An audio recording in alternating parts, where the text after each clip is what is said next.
Je suis heureuse que vous soyez ici.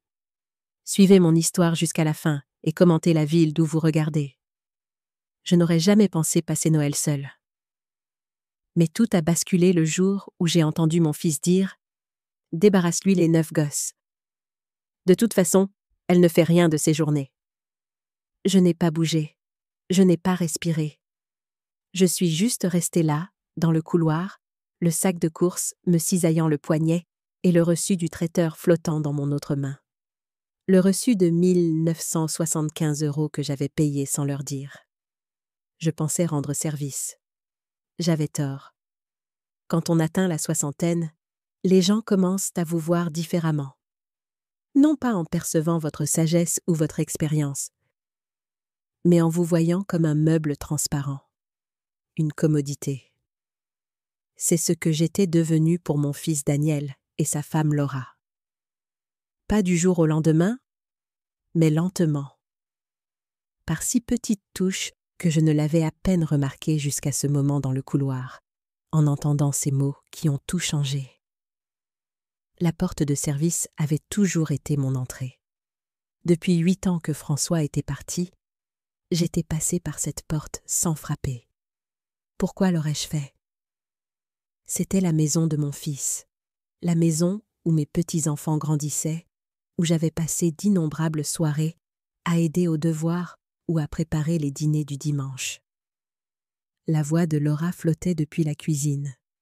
Son ton était léger, maîtrisé, le genre de ton que les gens utilisent quand ils veulent paraître polis, tout en étant tout le contraire.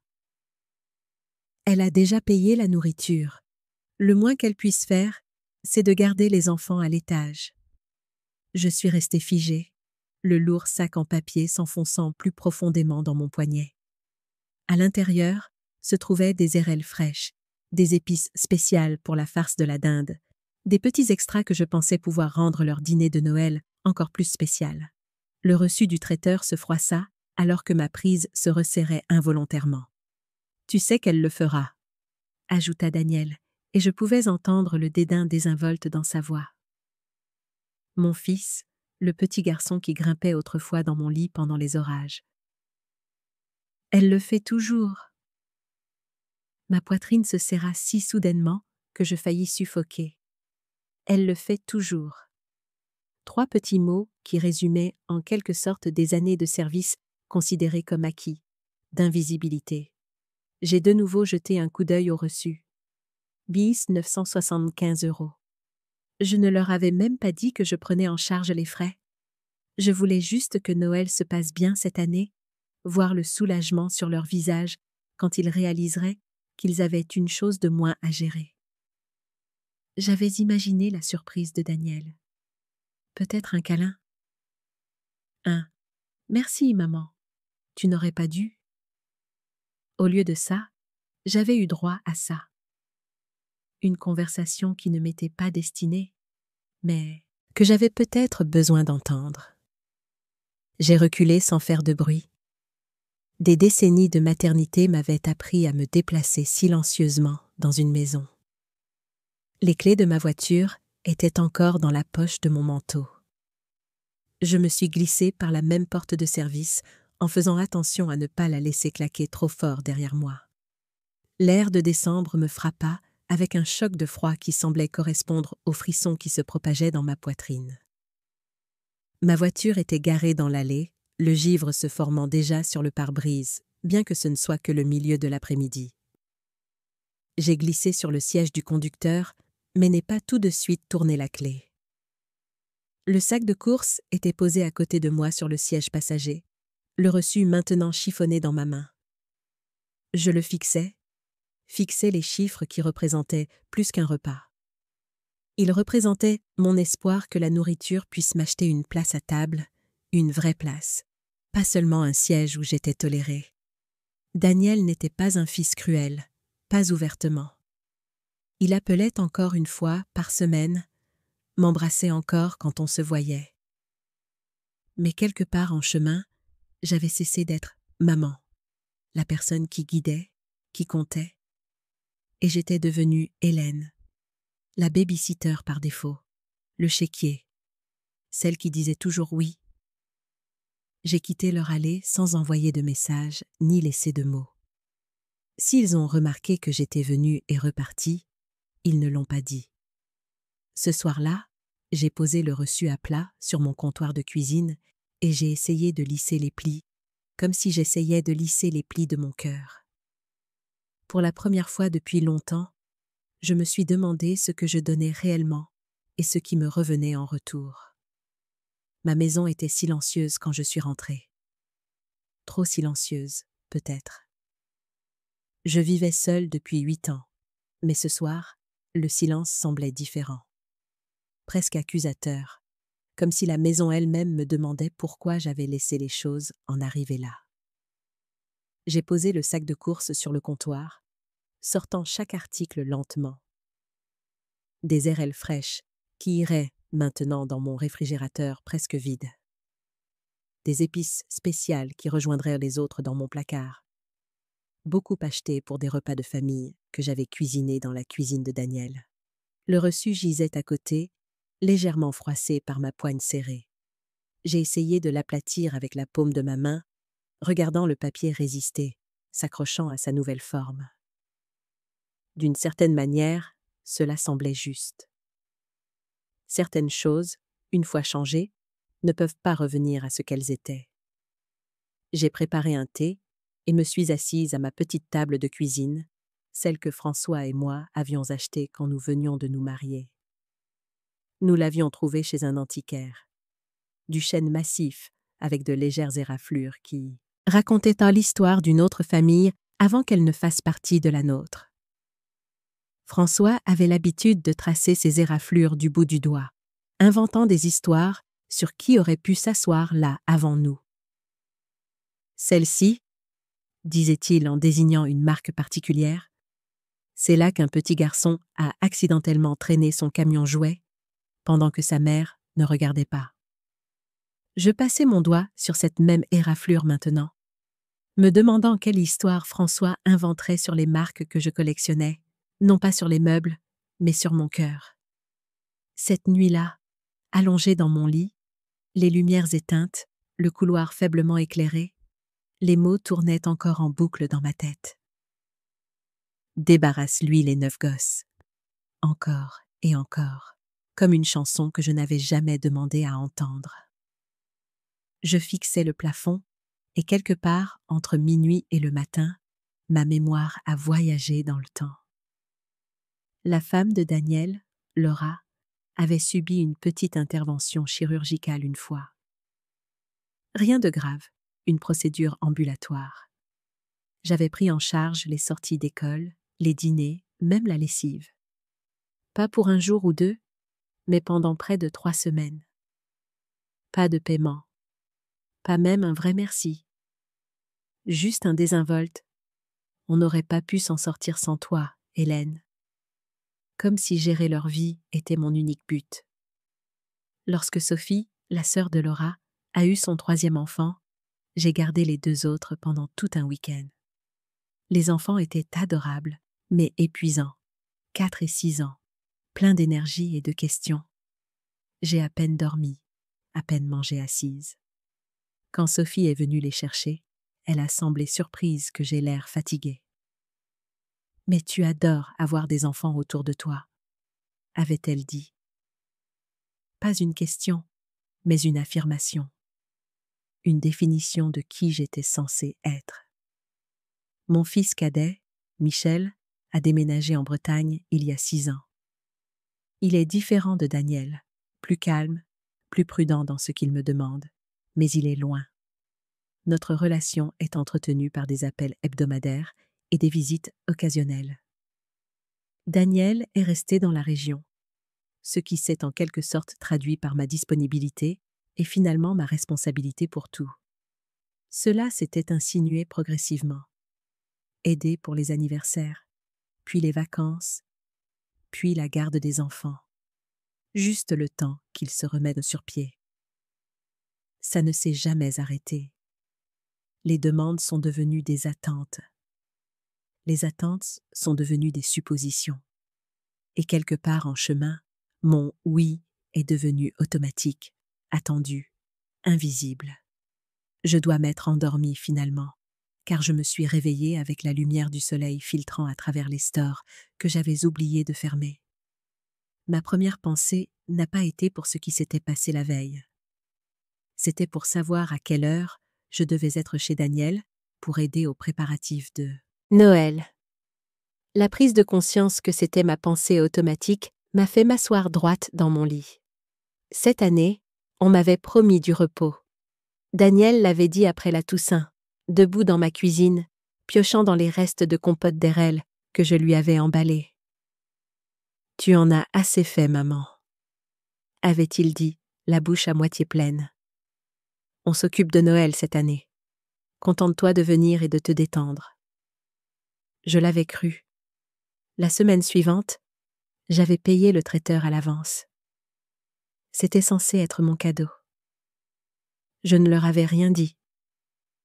Je pensais juste que cela pourrait alléger la charge pour tout le monde, rendre les choses simples, nous permettre à tous de profiter vraiment d'être ensemble.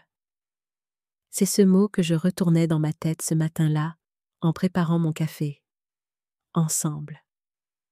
Mais cette phrase désinvolte et sèche que j'avais surprise, l'avait complètement anéantie. Je n'étais pas invitée à Noël pour me reposer, pour faire partie de la famille.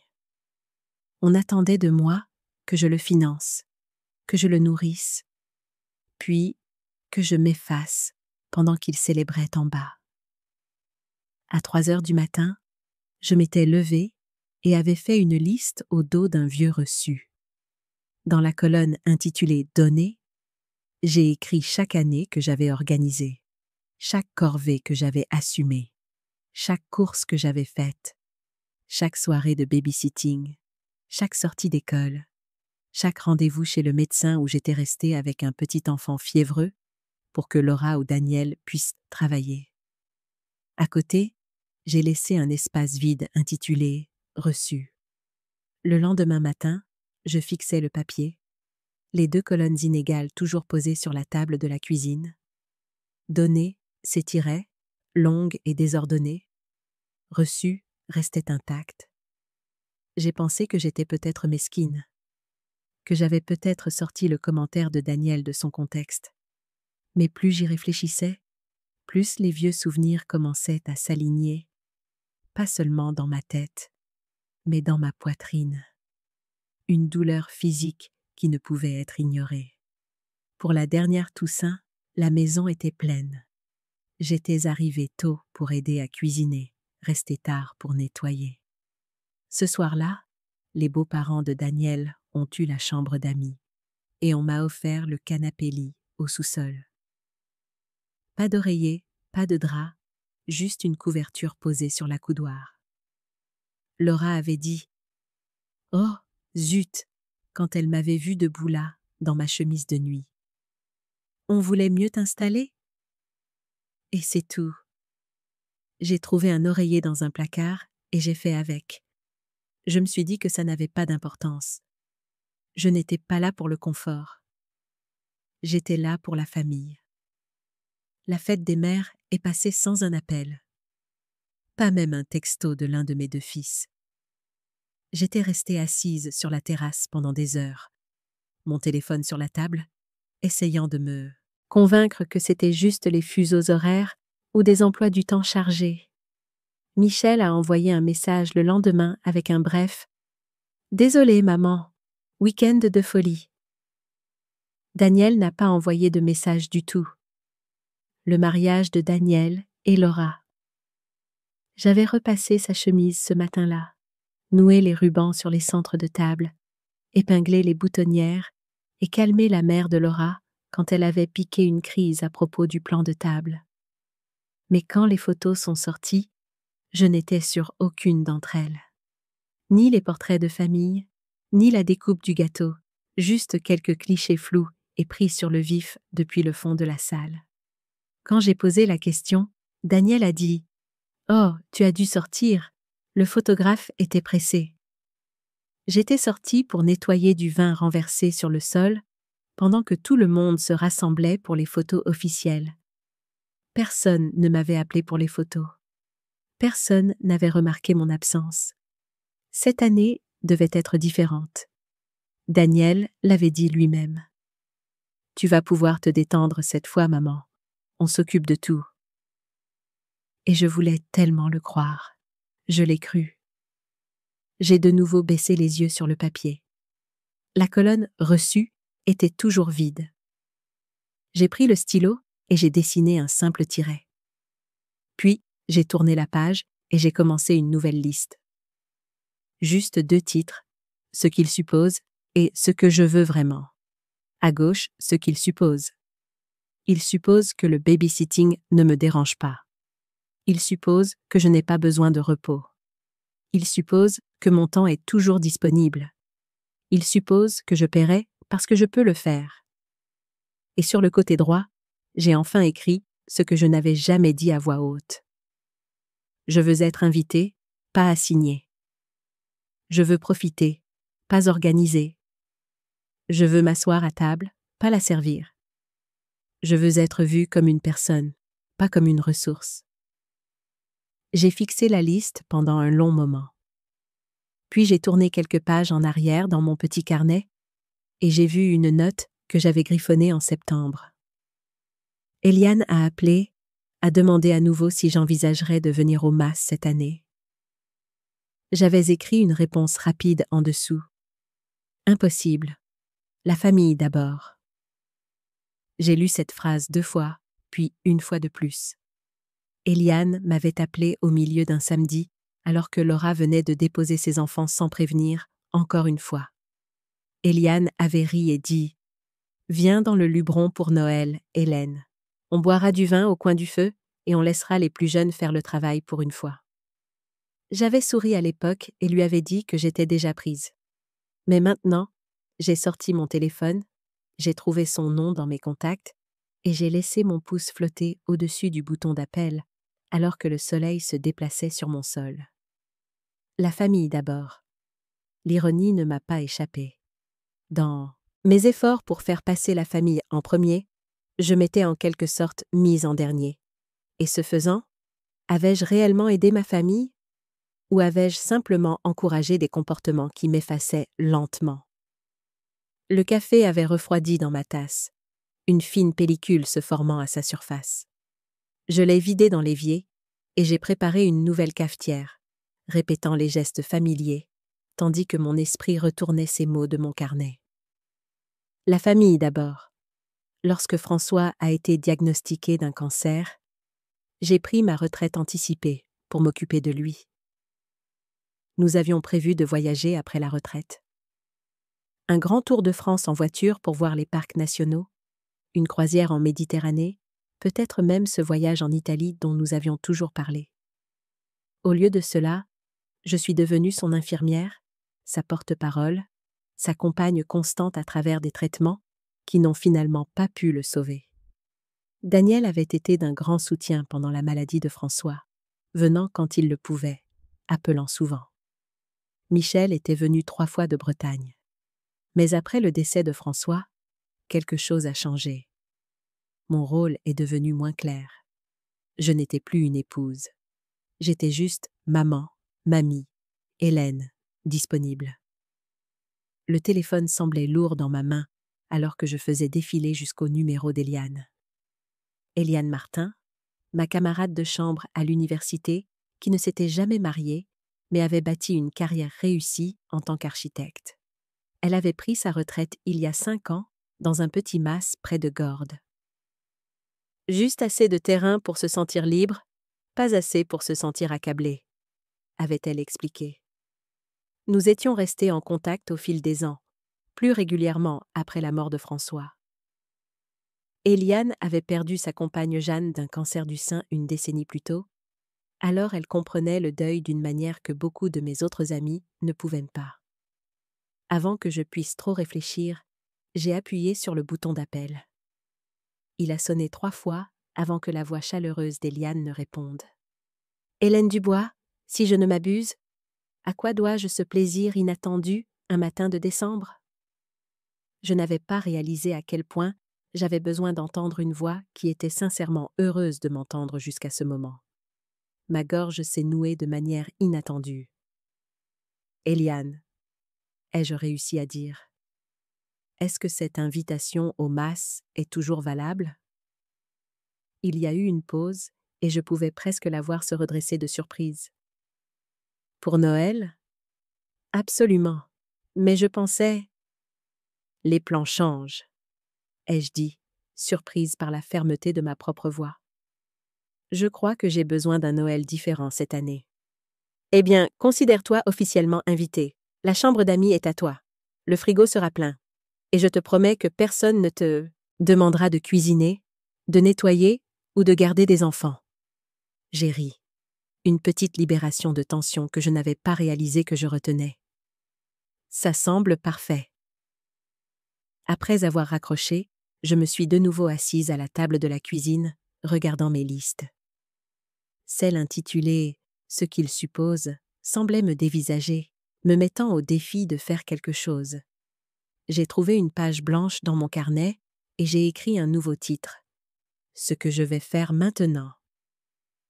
En dessous, j'ai écrit 1. Annuler le traiteur. 2. Réserver des billets de train pour le Luberon.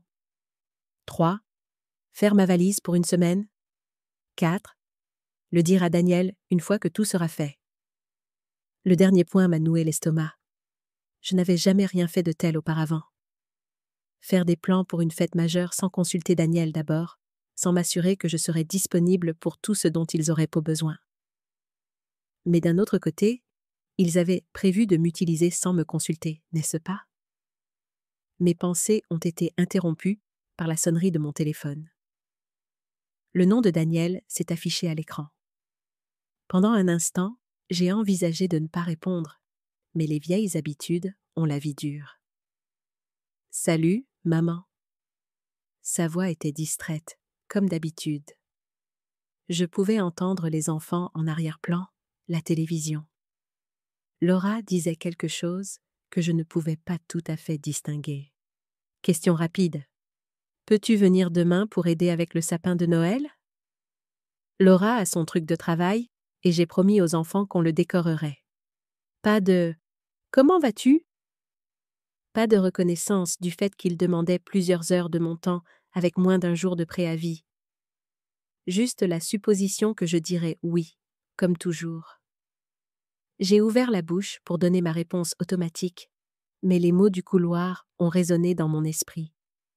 Débarrasse-lui les 9 gosses. De toute façon, elle ne fait rien de ses journées. Je suis désolée, Daniel. J'ai des projets demain. Les mots sont sortis plus facilement que je ne l'avais prévu. Des projets ? Quels projets ? La surprise dans sa voix aurait été comique si elle n'avait pas été si révélatrice. Juste des projets, ai-je dit, sans donner de détails. Je ne serai pas disponible. Mais maman, j'ai promis aux enfants. Alors tu devras trouver une solution, ai-je dit, en gardant ma voix douce mais ferme. Je suis sûre que le truc de travail de Laura n'est pas plus important que les souvenirs de Noël de tes enfants. Il y eut un silence à l'autre bout du fil, le genre de silence qui suit quelque chose d'inattendu. J'ai attendu, le cœur battant un peu plus vite que la normale. « Est-ce que ça va ?» a-t-il finalement demandé. Mais ce n'était pas de l'inquiétude que j'entendais dans sa voix. C'était de la confusion, peut-être même de l'irritation. « Je vais bien, Daniel. J'ai juste des projets. Je dois y aller maintenant. Je t'embrasse. » J'ai raccroché avant qu'il ne puisse insister. Mes mains tremblaient légèrement en posant le téléphone. Une si petite chose, dire non à une seule demande, et pourtant, cela semblait capital. Un premier pas peut-être, pour redessiner les lignes qui étaient devenues si floues. Le lendemain matin, j'ai appelé le traiteur. La femme, au bout du fil, a reconnu mon nom tout de suite. « Oh, Madame Dubois, la commande pour le 25. Y a-t-il un problème ?» Sa voix était prudente, polie. Je lui ai dit que je devais tout annuler. Il y a eu une pause, le son de clic de clavier. Nous pouvons procéder à un remboursement partiel, a-t-elle dit. Vous recevrez environ 1050 € après déduction de l'acompte. Je l'ai remerciée et j'ai raccroché avant de pouvoir changer d'avis. C'était étrange, plus léger en quelque sorte, comme desserrer un poing que je n'avais pas réalisé être serré depuis des années. Mon appel suivant a été à la SNCF. J'ai réservé un billet de TGV pour Avignon pour le 23, avec un retour le 28. Pas un long voyage, mais assez long pour manquer le chaos de Noël chez Daniel. Assez long pour marquer le coup. En raccrochant, j'ai remarqué un texto de Daniel. Maman, à propos de demain, peux-tu au moins venir quelques heures? Les enfants comptent vraiment dessus. La culpabilité est montée automatiquement, une réponse bien rodée à toute suggestion que je pourrais décevoir mes petits-enfants. J'ai pris une profonde inspiration et j'ai répondu « Je suis désolée, mais j'ai déjà des engagements. Je suis sûre que les enfants passeront un merveilleux moment à décorer avec leur père. » J'ai appuyé sur « Envoyer » avant de pouvoir douter de moi-même. Puis, j'ai mis mon téléphone en silencieux et je l'ai mis dans un tiroir. Quelle que soit sa réponse, elle pouvait attendre. J'avais une valise à faire. Ensuite, je me suis assise à ma table de cuisine et j'ai sorti une seule feuille de papier à lettres, le bon, avec mon monogramme en haut, que François m'avait offert des années auparavant. Les mots sont venus rapidement, coulant d'un endroit en moi qui était resté silencieux pendant trop longtemps. Personne d'autre ne peut définir ta valeur, ai-je écrit en haut. En dessous, j'ai continué. Chère Hélène, pendant trop longtemps, tu as mesuré ta valeur par ce que tu donnes aux autres, non par ce que tu es. Tu as confondu être nécessaire avec être aimé. Tu as accepté des miettes d'appréciation au lieu d'exiger le respect que tu mérites. Cela s'arrête maintenant. Tu n'es pas égoïste d'avoir des besoins. Tu n'es pas difficile d'avoir des limites. Tu n'es pas moins mère d'attendre de la réciprocité. En fait, tu enseignes de précieuses leçons par tes choix. Aujourd'hui, choisis-toi. Demain, choisis-toi à nouveau et le jour d'après. Non pas parce que tu n'aimes pas ta famille, mais parce que tu l'aimes assez pour lui montrer comment traiter les gens qu'elle prétend aimer. Avec une compassion longtemps attendue, toi-même. J'ai plié le papier, l'ai glissé dans une enveloppe, j'ai écrit ma propre adresse et je l'ai déposé dans la boîte aux lettres. Une note de moi à moi-même, la preuve que je m'écoutais enfin. Mon téléphone a vibré 2 fois cet après-midi-là. Le nom de Daniel s'affichant à l'écran. Puis, à nouveau, 1 heure plus tard. Pas de message vocal, juste des appels successifs, comme s'il savait déjà que quelque chose n'allait pas. Je n'ai pas décroché. Le silence entre chaque sonnerie ressemblait à sa propre conversation. Le soir venu, je sortais une petite valise du placard. Pas la grande que j'utilisais pour les voyages pour rendre visite à ma sœur. Juste assez de place pour des jeans, des pulls, ma vieille tasse de voyage et le livre de poche que je n'avais jamais fini après la mort de François. J'ai réservé une chambre dans un petit hôtel juste après Milo pour le 23, à mi-chemin du Mas d'Eliane. En faisant ma valise, j'ai pensé au nombre de fois où j'avais parcouru de longues distances pour d'autres personnes. Mariage, anniversaire, urgence, mais jamais pour moi. L'idée de partir tranquillement sans annonce ni explication me semblait presque sacrée. Une sorte de pèlerinage. Quand j'ai fermé la valise, le son m'a surprise dans le silence de la pièce. Ça ne sonnait pas comme une fuite. Ça sonnait comme une permission. Cette nuit-là, j'ai dormi d'une traite, et quand le matin est venu, je n'ai pas fait de café ni vérifié mes messages. J'ai juste pris la valise par la poignée et je me suis dirigée vers la porte. Demain, c'était le 22. Je partirai tôt, passerai une nuit sur la route et serai chez Eliane pour le réveillon de Noël. Le plan me semblait juste, d'une manière que peu de choses l'avaient été dernièrement. Alors que je chargeais ma voiture, Madame Leclerc, ma voisine, m'a fait un signe de la main depuis son allée. En route pour Noël, Hélène, chez Daniel? J'ai souri et secoué la tête. Non, je rends visite à une amie cette année. Quelque chose de différent. Ses sourcils se sont légèrement haussés, mais elle a hoché la tête. Vous avez bien raison. Il faut briser la routine de temps en temps. C'est ce qui nous garde jeunes. J'ai hoché la tête, me demandant si c'était si simple, si briser les routines suffisait à se retrouver. J'en doutais, mais cela semblait être un premier pas nécessaire. De retour à l'intérieur, j'ai regardé mon téléphone une dernière fois. 5 appels manqués maintenant. Tous de Daniel. Un texto qui disait simplement « Maman, appelle-moi.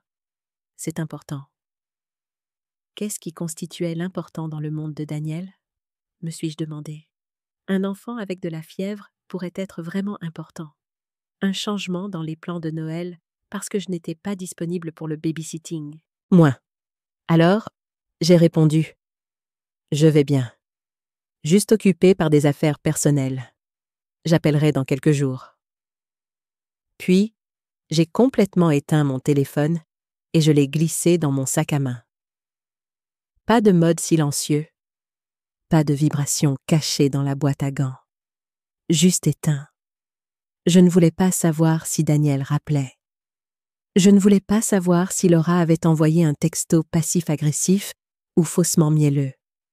Je ne voulais pas savoir si Michel s'était enfin souvenu de prendre des nouvelles depuis la Bretagne. Je n'étais pas d'humeur à déchiffrer les attentes ou les suppositions de qui que ce soit d'autre. Je voulais juste la paix.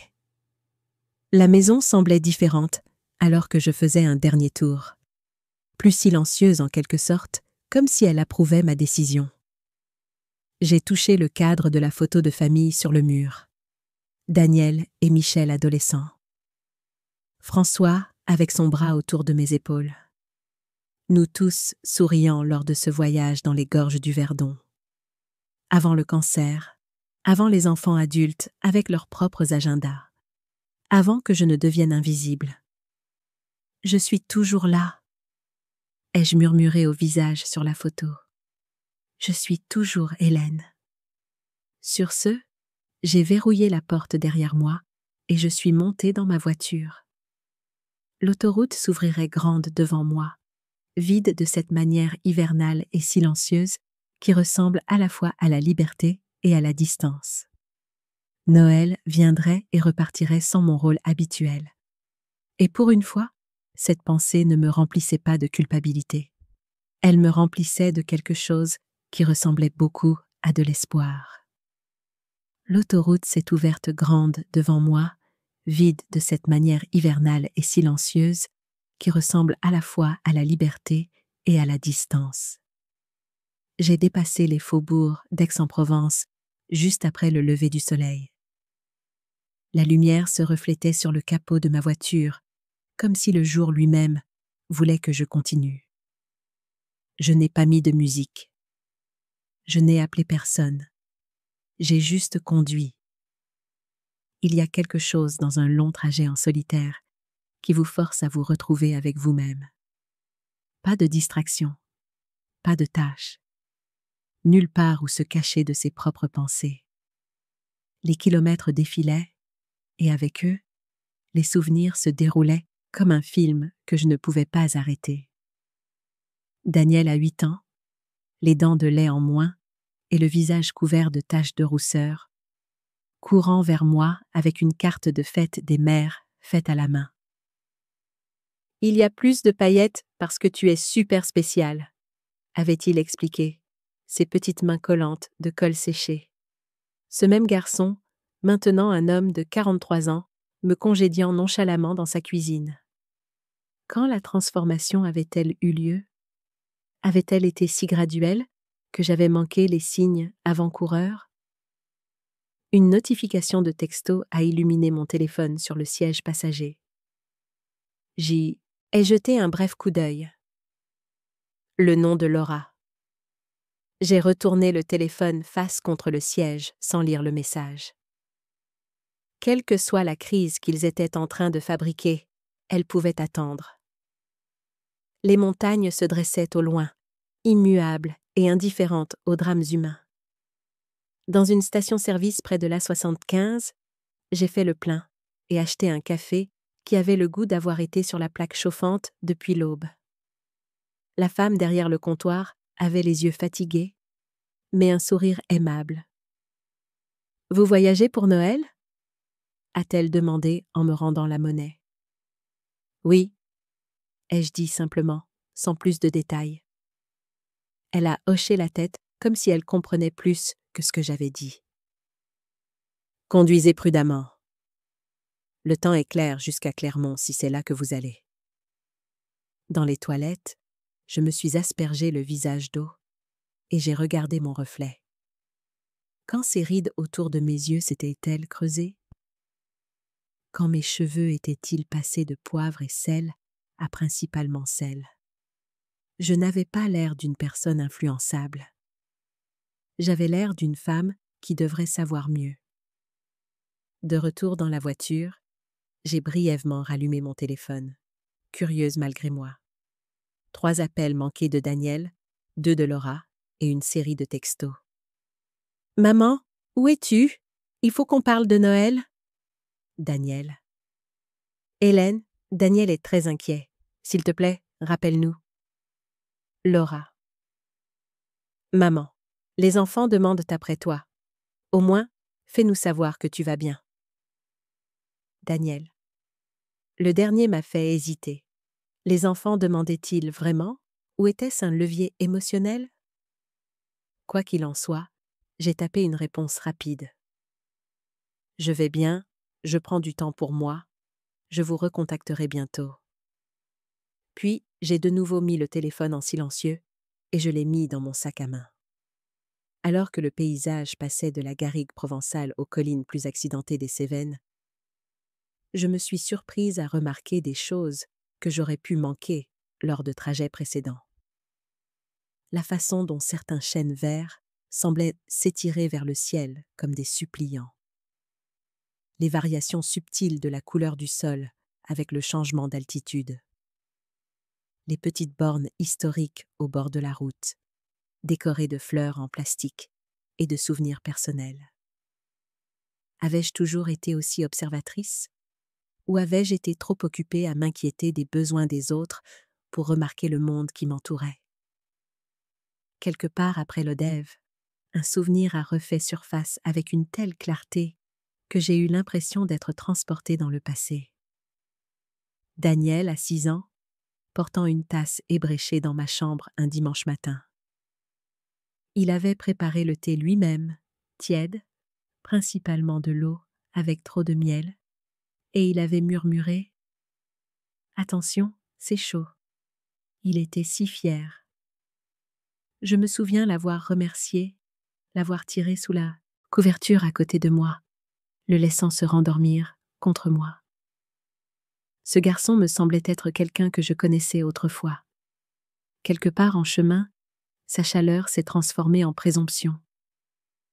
Il a cessé de demander et a commencé à me confier des obligations enveloppées de politesse. Mais quand, exactement? Quand ai-je cessé d'être quelqu'un qu'il admirait pour devenir quelqu'un sur qui il s'appuyait sans jamais regarder en arrière? Je continuais de me demander s'il avait changé ou si je n'avais tout simplement jamais remarqué à quel point le schéma avait commencé tôt. Peut-être que c'était toujours là. Des commentaires doux que j'ai ignorés, des choix que j'ai laissés passer parce que je pensais que l'amour signifiait la flexibilité. Je l'aimais toujours. Cela n'avait pas changé, mais je commençais à comprendre que l'amour ne vous oblige pas à vous offrir comme une roue de secours chaque fois que quelqu'un d'autre est en panne. Au moment où je me suis enfoncée plus profondément dans l'Aveyron, le ciel était devenu d'un or pâle et brillant. Il me restait encore 4 heures de route. Eliane m'avait envoyé l'adresse de son mas par texto la veille. Je n'avais plus besoin d'indications. J'avais juste besoin d'arriver. L'hôtel, juste après Milo, n'était pas luxueux, mais il était propre et calme. Une enseigne au néon rose, libre, bourdonnait faiblement devant ma fenêtre, jetant une lueur douce sur le parking. J'ai posé ma petite valise sur le support et je me suis assise sur le bord du lit, prenant soudain conscience de ma fatigue. Pas seulement à cause de la conduite, mais à cause d'années à porter un poids que je n'avais pas reconnu. J'ai commandé une pizza et je l'ai mangée assise en tailleur sur le lit, en regardant un vieux film en noir et blanc sur la petite télévision. C'était décadent en quelque sorte. Manger au lit, laisser tomber des miettes, sans me soucier de qui les nettoierait, regarder ce que je voulais sans négociation. Était-ce cela, la liberté? Pas de grands gestes ou de déclarations dramatiques, mais de petits choix tranquilles faits pour soi-même. Après une douche, je me suis enveloppée dans le peignoir étonnamment doux de l'hôtel et je suis sortie sur le petit balcon. La nuit était claire, les étoiles parsemées dans le ciel comme des diamants sur du velours noir.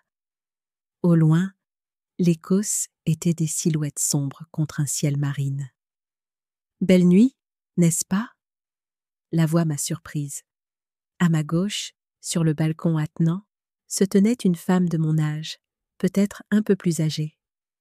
Elle avait des cheveux argentés coupés en un carré élégant et tenait un verre de ce qui ressemblait à du vin rouge. « Je ne voulais pas vous surprendre, » a-t-elle dit. « Je suis Agnès. »« Hélène, » ai-je répondu. « Et oui, c'est magnifique. »« Vous voyagez pour les fêtes ?» a-t-elle demandé en prenant une gorgée de son verre. J'ai hoché la tête. « Pour aller au mas d'une amie près de Gordes. »« Loin de tout ça !» a-t-elle dit avec un petit rire. Ma belle-fille a décidé que ma cuisine n'était pas à la hauteur de ses standards pour la dernière Toussaint. Elle a dit « Peut-être que je devrais juste apporter le vin cette année. » Alors je le fais. Je la porte à Annecy, où une vieille amie a un appartement en temps partagé. La franchise de sa réponse m'a prise au dépourvu. C'est direct. À 72 ans, je n'ai plus de temps à perdre avec les politesses, a déclaré Agnès en levant son verre pour un petit toast. Il m'a fallu assez de temps pour comprendre ça. Comment votre fils l'a-t-il pris? Ai-je demandé, soudainement curieuse. L'expression d'Agnès s'est légèrement adoucie. Il était contrarié au début, à essayer de me faire culpabiliser à propos des petits-enfants. Mais vous savez quoi? Ces enfants ont 2 parents qui peuvent venir leur préparer le dîner de Noël. Ce qu'ils n'ont pas, c'est une grand-mère qui se respecte assez pour dire non au manque de respect. Ces mots m'ont frappé avec une force inattendue. Je commence tout juste à apprendre ça, ai-je admis. Agnès a hoché la tête d'un air entendu. Mieux vaut tard que jamais, ma chère. Mieux vaut tard que jamais. Nous avons parlé pendant près d'1 heure, 2 étrangères trouvant un terrain d'entente sous les étoiles de l'Aveyron. Agnès avait été enseignante avant la retraite, veuve depuis 15 ans. Elle avait passé la première décennie après la mort de son mari à essayer de se rendre indispensable aux familles de ses enfants. « Je pensais que si je me rendais assez utile, ils voudraient de moi, » a-t-elle expliqué. « Il m'a fallu des années pour réaliser qu'être utile et être apprécié ne sont pas la même chose. » Quand nous nous sommes finalement souhaité bonne nuit, Agnès a tendu la main par-dessus le petit espace entre nos balcons et m'a serré la main. « Quoi que vous cherchiez ou fuyiez, j'espère que vous trouverez ce dont vous avez besoin. » De retour dans ma chambre, je suis restée éveillée, pensant au parcours d'Agnès, si semblable au mien, mais plus avancé. Étais-je en train de regarder mon futur moi, ou une version de moi qui avait appris ses leçons plus tôt? J'ai dormi profondément cette nuit-là, sans rêve. Quand je me suis réveillée, il y avait un mot glissé sous ma porte. Le numéro de téléphone d'Agnès et un simple message. Pour quand vous aurez besoin d'une compagne de route sur ce chemin? Joyeux Noël, Hélène. J'ai glissé le mot dans mon portefeuille, étrangement touchée par ce bref lien avec une inconnue qui comprenait exactement ce que je ressentais. Après un petit déjeuner rapide, Au petit café de l'hôtel, j'ai réglé ma note et repris la route. Le réveillon de Noël. Normalement, je serais déjà dans la cuisine de Daniel, à préparer les légumes, ou à mettre la table pour le dîner du réveillon, pendant que Laura dirigerait les opérations depuis la ligne de touche. Au lieu de cela, je conduisais à travers le paysage accidenté du sud de la France, la radio jouant doucement, les attentes de personnes ne pesant sur moi, sauf les miennes. J'ai rallumé mon téléphone à une ère de repos, me préparant à l'inévitable déluge. 8 appels manqués, 12 textos, un message vocal. Le message vocal venait de Michel, mon fils cadet en Bretagne. « Maman, Daniel panique parce qu'il n'arrive pas à te joindre. Est-ce que ça va? Appelle quelqu'un, s'il te plaît. » Sa voix semblait sincèrement inquiète, ce qui a rendu la culpabilité un peu plus tenace. Je l'ai appelé en premier. Il a répondu à la deuxième sonnerie. « Maman, où es-tu? Daniel n'arrête pas de m'appeler. » « Je vais bien, Michel. Je suis en route pour rendre visite à Eliane pour Noël. » Une pause. « Eliane, de la fac, dans le Luberon ?» La confusion dans sa voix était évidente. « Mais, et Noël chez Daniel? » Il y a eu un changement de programme, ai-je dit simplement, pas prête à tout expliquer. J'avais besoin de prendre du temps pour moi cette année. Une autre pause, plus longue cette fois. « Est-ce que tout va bien? Il s'est passé quelque chose avec Daniel? » J'ai soupiré, regardant le vaste paysage vide. Rien de spécifique, juste des années de choses qui s'accumulent. J'avais besoin d'une pause, de nous. La blessure dans sa voix était indéniable. Pas de toi, Michel, des schémas, des attentes, d'être considérée comme acquise. Les mots sont venus plus facilement que je ne l'avais prévu. Je t'expliquerai plus tard, je te le promets. Mais je vais bien. J'ai juste besoin de ce Noël pour moi. Il a semblé l'accepter, bien qu'à contre-cœur. D'accord, je dirai à Daniel que tu es en sécurité. Mais maman, peut-être que tu devrais l'appeler. Il est vraiment inquiet. J'ai promis que je le ferais éventuellement, et j'ai raccroché.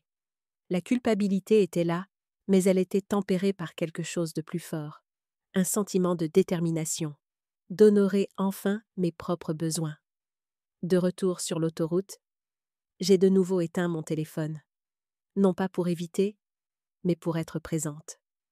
Les montagnes du Luberon se sont rapprochées à l'horizon, et avec elles, ma résolution s'est renforcée. Il ne s'agissait pas de punir Daniel. Il s'agissait de se souvenir d'Hélène. Le mas d'Eliane est d'abord apparu comme un groupe de bâtiments nichés contre les contreforts, puis comme une véritable maison à mesure que je me rapprochais. Il n'était pas grandiose, une maison principale modeste avec quelques dépendances, un enclos où 2 chevaux paissaient tranquillement et une cabane d'invités indépendante qui ressemblait à une ancienne petite grange. Alors que je m'engageais dans l'allée de gravier, la porte d'entrée de la maison principale s'est ouverte et Eliane est apparue sur le porche. Elle était exactement comme je m'en souvenais de sa visite 2 ans auparavant. Grande, anguleuse, avec des cheveux gris courts et le genre de bronzage qui vient d'un vrai travail en plein air, pas des cabines de bronzage. « Hélène Dubois » a-t-elle appelé, les bras tendus. « Tu es vraiment venue. » J'ai à peine eu le temps de fermer la portière de ma voiture avant qu'elle ne m'enveloppe dans une étreinte qui sentait la cannelle et le cèdre. « J'ai dit que je le ferais, » ai-je répondu, rendant son étreinte. « Oui, mais tu l'as déjà dit avant. » Elle s'est reculée, les mains toujours sur mes épaules, étudiant mon visage. Quelque chose a changé. Qu'est-ce qui s'est passé?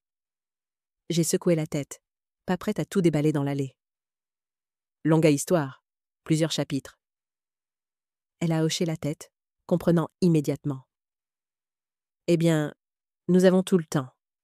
Viens, je vais t'installer. La cabane d'invités était simple mais charmante. Une grande pièce avec une kitchenette, une petite salle de bain et un grand lit recouvert d'un couvre-lit coloré. Des fenêtres sur 3 côtés offraient des vues sur les montagnes et la maison principale.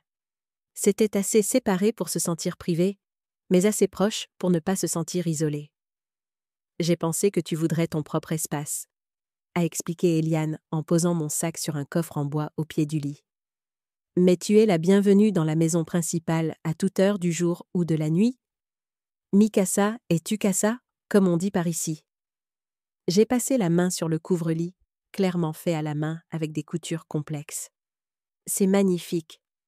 Je l'ai fait moi-même, a dit Eliane avec une pointe de fierté. Il s'avère que la retraite vous donne le temps d'apprendre de nouvelles choses. Qui l'eût cru? Une fois installés, nous sommes retournés ensemble à la maison principale. Contrairement à ma maison de banlieue bien rangée, avec ses ensembles de meubles assortis et ses palettes de couleurs coordonnées, la maison d'Eliane était un mélange éclectique d'art provençal, de trouvailles vintage et de confort moderne. Des livres empilés sur toutes les surfaces. Des photographies couvraient les murs et une immense cheminée en pierre dominait le salon. « Un café » a-t-elle proposé en se dirigeant vers la cuisine. « Ou quelque chose de plus fort ? Je ne jugerai pas. C'est le réveillon de Noël. » J'ai ri. Le café ira très bien pour l'instant. On gardera le « quelque chose de plus fort » pour plus tard. Pendant qu'elle préparait le café, j'ai erré dans le salon, étudiant les photographies. Beaucoup étaient des paysages. Eliane avait toujours eu l'œil pour la composition, mais d'autres la montraient avec diverses personnes. Un groupe de femmes à cheval, Eliane avec un couple âgé que je supposais être ses parents, et une photo d'Eliane et de sa compagne Jeanne, avant la maladie de Jeanne. « Ta maison raconte des histoires », ai-je observé quand elle a apporté 2 tasses fumantes à la table basse. « C'est tout le but d'une maison, n'est-ce pas ?» a-t-elle répondu en s'installant dans un fauteuil confortable. « Pas pour impressionner, mais pour conserver tes histoires. » J'ai pensé à ma propre maison, propre et organisée, mais de plus en plus dépourvue de nouvelles histoires. Quand avais-je ajouté une photo à mes murs pour la dernière fois? Créer un souvenir digne d'être exposé? Maintenant, a dit Eliane en me fixant d'un regard direct. Dis-moi ce qui t'a amené à ma porte le soir du réveillon après des années de refus poli. Alors, je l'ai fait. Je lui ai parlé de la conversation surprise, des listes que j'avais faites, des années de petites érosions qui avaient progressivement usé mon estime de moi. Je lui ai parlé d'Agnès à l'hôtel, de la note que je m'étais écrite, des appels que je n'avais pas retournés. Eliane a écouté sans interruption, hochant la tête de temps en temps, son expression passant de l'inquiétude à la compréhension, puis à quelque chose comme de l'admiration. « Tu sais, » a-t-elle dit quand j'ai eu fini, Jeanne disait toujours qu'il y a 2 types de force, celles qui soulèvent des choses lourdes et celles qui les posent quand on réalise qu'elles ne sont pas à nous de les porter. On dirait que tu es enfin en train de développer la seconde. La simplicité de cette observation m'a fait monter des larmes inattendues aux yeux. Je ne sais pas si je suis égoïste, ai-je admis. Ma chérie, si tu étais capable d'un véritable égoïsme, tu ne t'en inquiéterais pas, a dit Eliane en me tapotant le genou. Maintenant, préparons le dîner. Rien de sophistiqué, c'est la règle ici. Noël, c'est la compagnie, pas la performance. Et juste comme ça, j'ai été accueillie dans un Noël différent. Un Noël où ma valeur n'était pas mesurée par ce que je pouvais faire pour les autres, mais simplement par ma présence. Le réveillon de Noël s'est déroulé selon un rythme doux, totalement différent des fêtes que j'avais connues pendant des décennies. Eliane et moi avons préparé un repas simple ensemble. Une daube provençale, du pain frais de la boulangerie locale et une salade avec des grenades et des noix. Nous avons travaillé côte à côte dans sa cuisine, hachant et remuant à tour de rôle, faisant des pauses pour siroter des verres de vin blanc sec. Il n'y avait pas de calendrier rigide, pas de menu complexe, nécessitant une précision militaire pour être exécutées. Juste deux vieilles amies, cuisinant ensemble, se remémorant leurs années d'université, rattrapant les années entre les visites. « Tu te souviens du professeur Lambert ?» a demandé Eliane, coupant un oignon en dés avec une aisance de professionnel. Celui qui portait toujours ses nœuds, papillons ridicules. J'ai ri. Et qui avait ce tic chaque fois que quelqu'un mentionnait Camus? Il m'a demandé en mariage, tu sais, a-t-elle dit nonchalamment, en versant les oignons dans une cocotte. J'ai failli laisser tomber mon verre de vin. Quoi? Quand? En dernière année, juste avant la remise des diplômes. Il a dit qu'il m'avait observé tout le semestre et qu'il pensait que j'avais un esprit exceptionnel. Elle a remué le contenu de la cocotte, un petit sourire jouant sur ses lèvres. Je lui ai dit que j'avais tout d'exceptionnel et qu'il aurait dû le remarquer plus tôt. Nous avons éclaté de rire, le genre de rire qui vient facilement avec de vieux amis qui ont partagé une histoire. À la tombée de la nuit, les voisins ont commencé à arriver, non pas en une procession formelle d'invités, mais nonchalamment, un ou deux à la fois. Ils portaient des plats emballés dans du papier d'aluminium, des bouteilles de vin, de petits cadeaux. Eliane me présentait à chacun d'eux, et à ma surprise, il semblait sincèrement intéressé de me rencontrer. Hélène était la plus intelligente de notre résidence universitaire, a-t-elle dit à un couple nommé Jacques et Miguel. Elle aurait pu faire tout ce qu'elle voulait. J'étais institutrice, ai-je dit, ressentant le besoin de clarifier. En école primaire, jusqu'à ce que j'aie les garçons. Institutrice! S'est exclamé Miguel. Je le savais. Vous avez ce regard, patient, mais qui ne tolère pas les bêtises. Mon institutrice de CE2, Madame Garcia, a changé ma vie avec ce même regard. Il n'y a pas eu de renvoi poli, pas de pivot rapide vers des sujets plus intéressants. Ces gens, des étrangers jusqu'à 1 heure auparavant, m'ont interrogé sur mes années d'enseignement, sur les matières que j'avais le plus aimées, sur mes souvenirs de classe préférés. Ils ont écouté comme si mes réponses comptaient. Le dîner a été servi sous forme de buffet, chacun remplissant son assiette et trouvant une place dans le grand salon d'Eliane. Je me suis retrouvée sur le canapé entre une botaniste à la retraite nommée Cécile et le voisin le plus proche d'Eliane, un artiste appelé Rémi, spécialisé dans les sculptures en métal. Personne ne m'a assigné de tâche. Personne ne m'a confié un enfant difficile ou ne m'a demandé de resservir les boissons. J'ai mangé mon repas alors qu'il était encore chaud, engagé dans une conversation qui stimulait mon esprit, et je me suis surprise à rire plus que je ne l'avais fait depuis des mois. Alors que la soirée touchait à sa fin, quelqu'un a suggéré des chants de Noël. Un homme plus âgé nommé Thomas a sorti une guitare du placard d'entrée d'Eliane, apparemment un habitué de ces rassemblements, et a commencé à jouer. Les voix qui se sont élevées autour de moi n'étaient pas professionnelles, mais elles étaient sincères.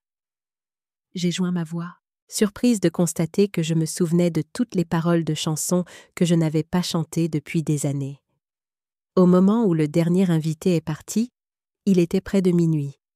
Eliane et moi avons nettoyé ensemble, un silence confortable entre nous, rompu seulement par un commentaire ou un rire occasionnel.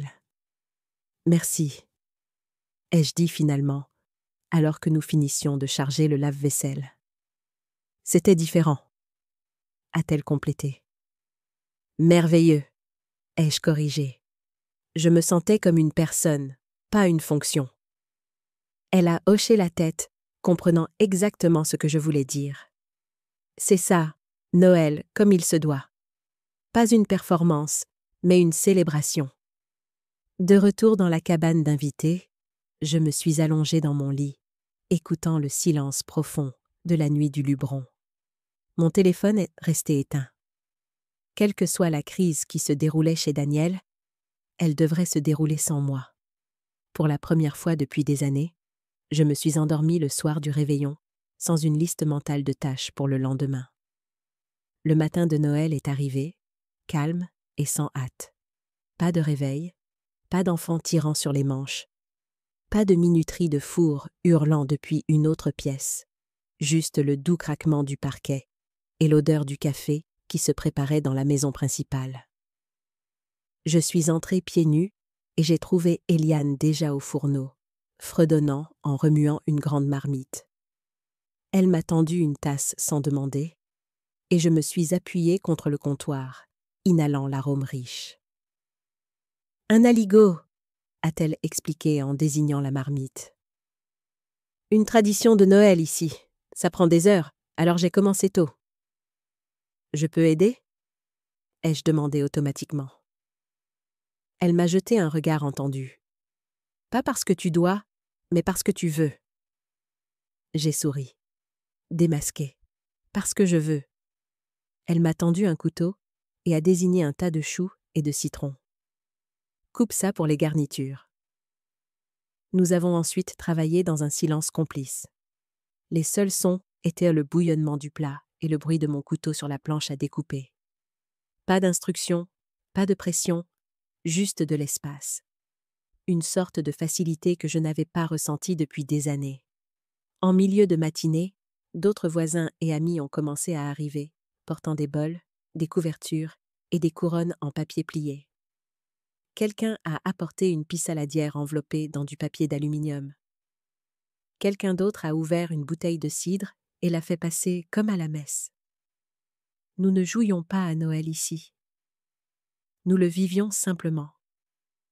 J'ai aidé à mettre la longue table sur la terrasse arrière, 12 chaises, des assiettes dépareillées, quelques brins d'eucalyptus que quelqu'un avait coupés dans son jardin.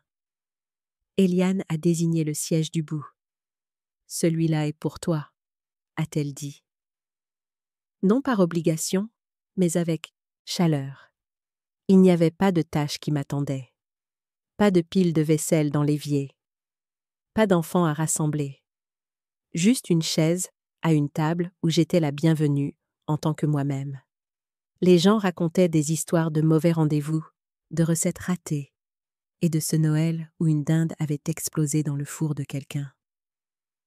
Ils riaient, se passaient le pain de maïs et me demandaient d'où je venais et comment je connaissais Eliane. Personne ne regardait par-dessus mon épaule pour vérifier une minuterie.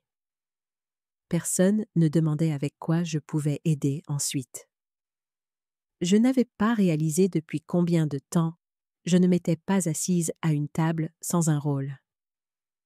Ni l'organisatrice, ni le renfort, ni celle qui restait tard pour balayer les miettes que personne d'autre ne remarquait. Ici, j'étais juste Hélène, et c'était suffisant.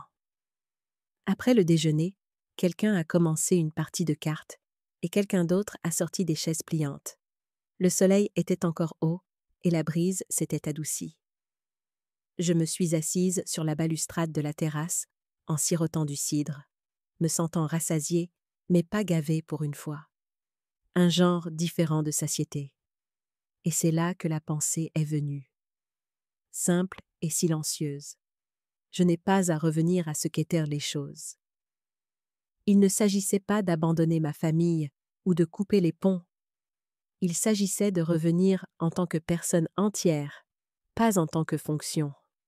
De tracer de nouvelles lignes qui honoraient ma personnalité autant que ma maternité. La révélation s'est installée en moi comme une graine qui prend racine. Comment elle grandirait? Quelle forme elle prendrait? C'étaient des questions pour un autre jour. Pour l'instant, il suffisait de savoir que le changement n'était pas seulement possible, mais nécessaire. J'ai rallumé mon téléphone en fin d'après-midi, me préparant à l'inévitable barrage de notifications. Elles sont arrivées en succession rapide. Textos, appels manqués, messages vocaux. Je les ai parcourus rapidement, notant l'urgence croissante des messages de Daniel. « Maman, où es-tu? Rappelle-moi. »« Maman, ce n'est pas drôle. On attend de tes nouvelles. »« Maman, les enfants demandent où sont leurs cadeaux. Tu les as laissés quelque part? » Le dernier m'a fait hésiter. Il était plus préoccupé par les cadeaux que par mon bien-être. Même en pleine crise, son attention était portée sur ce que je fournissais, pas sur qui j'étais. Eliane m'a jeté un coup d'œil depuis l'autre bout du salon, où elle montrait à l'un de ses voisins des photos d'un récent voyage. Elle a haussé un sourcil en une question silencieuse. J'ai fait un petit signe de tête. J'allais bien. Je suis sortie sur la terrasse, la soirée du Luberon se rafraîchissant rapidement autour de moi. Le téléphone semblait lourd dans ma main, alors que je composais le numéro de Daniel. Il a répondu à la première sonnerie. « Maman, où diable es-tu » Sa voix était tendue, sèche, déjà à moitié en colère. J'ai pris une grande inspiration, me stabilisant contre la balustrade. « Je suis au mât d'Eliane, dans le Luberon », ai-je dit simplement. « Qui ? Quoi ? Le Luberon ?» La confusion dans sa voix était presque comique. « Pourquoi ferais-tu ça ? Et Noël ? Et le dîner ? Et les enfants ? » J'ai décidé de faire quelque chose de différent cette année. « Différent ? » Il semblait incrédule. « Tu ne peux pas simplement décider de faire quelque chose de différent sans le dire à personne. » On s'est fait un sang d'encre. Laura a dû se démener pour préparer un repas. Les enfants étaient déçus. Comment as-tu pu être si égoïste ? Le mot m'a frappé comme une gifle. Égoïste. Après des décennies à faire passer tout le monde en premier, une décision pour moi-même faisait de moi une égoïste. « Je t'ai entendu » ai-je dit doucement. « Quoi ? » J'étais dans le couloir quand tu as dit à Laura de me débarrasser les 9 gosses. J'ai entendu chaque mot. Il y eut un silence à l'autre bout du fil. Je pouvais presque le voir réfléchir, calculer, formuler des excuses. C'était... Tu as mal compris. On était juste... J'ai parfaitement compris, Daniel. De toute façon, elle ne fait rien de ses journées. C'est ce que tu as dit de ta mère, la femme qui ne t'a jamais dit non une seule fois. Un autre silence, plus long cette fois. « Maman, tu es dramatique » a-t-il finalement dit, sa voix plus basse. C'était juste un commentaire désinvolte. On était stressé par les fêtes. Tu sais ce que c'est ? Je sais ce que c'est. J'ai géré le stress des fêtes pendant 40 ans, sans traiter les gens qui m'aidaient, comme s'ils ne faisaient rien. Écoute, si tu es contrarié, on peut en parler. Mais disparaître comme ça, annuler la commande de nourriture sans le dire à personne. Comment savais-tu que j'avais annulé la commande ? L'ai-je interrompu. Il a hésité, pris sur le fait. Le traiteur a appelé pour confirmer l'annulation avec Laura.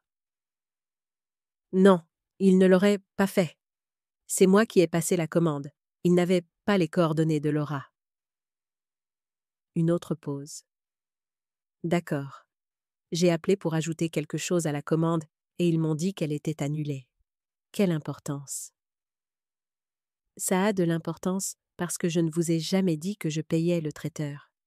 C'était censé être une surprise, mon cadeau pour vous tous. Le silence qui a suivi m'a tout dit.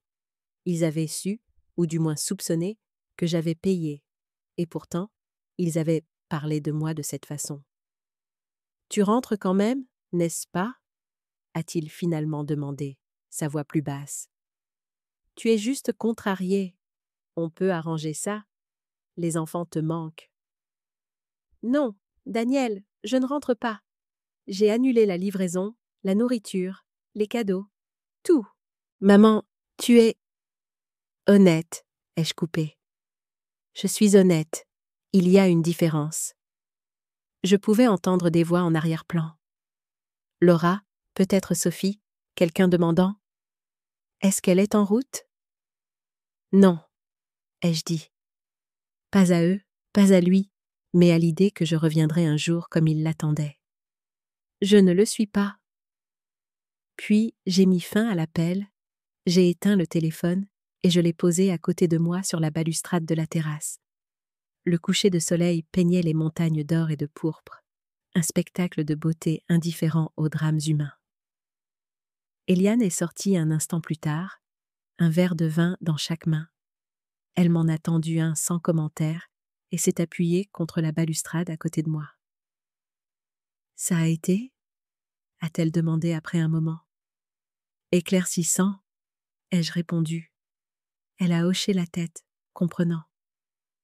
Ce sont souvent les conversations les plus difficiles. Nous sommes restés en silence, regardant les couleurs s'intensifier et s'estomper sur le paysage. Finalement, je me suis tournée vers elle. « Merci », ai-je dit. Pas seulement pour Noël, mais pour m'avoir vue toutes ces années. Vraiment vue. Eliane a souri, les rides autour de ses yeux se plissant. C'est ce que font les amis, Hélène. Ils se voient. Pas ce qu'ils peuvent obtenir l'un de l'autre, juste l'un l'autre. Une vérité simple, mais que j'avais en quelque sorte perdue de vue au fil des ans. Alors que nous étions là, à regarder l'obscurité s'installer sur le Luberon, j'ai senti quelque chose s'apaiser en moi aussi. Une certitude que, quoi qu'il arrive ensuite, je l'affronterai en tant qu'Hélène, pas en tant que fonction ou ressource, mais en tant que moi-même. Et pour l'instant, c'était suffisant. C'est le matin du 29 que j'ai tourné dans ma rue. Ma maison était exactement comme je l'avais laissée. La même boîte aux lettres bleues délavées, la même couronne sur la porte que j'avais accrochée le lendemain de la Toussaint. Pourtant, elle semblait différente, comme si je la voyais avec de nouveaux yeux. La clé a tourné dans la serrure avec un clic familier. À l'intérieur, l'air était calme, légèrement frais après ces jours d'absence. J'ai traversé les pièces lentement, me réhabituant à mon propre espace. Le salon avait-il toujours semblé si paisible? Ma chambre avait-elle toujours eu une si belle lumière matinale? J'ai posé ma valise et ouvert les fenêtres, laissant l'air frais balayer la maison. Il y avait quelque chose de symbolique dans ce geste.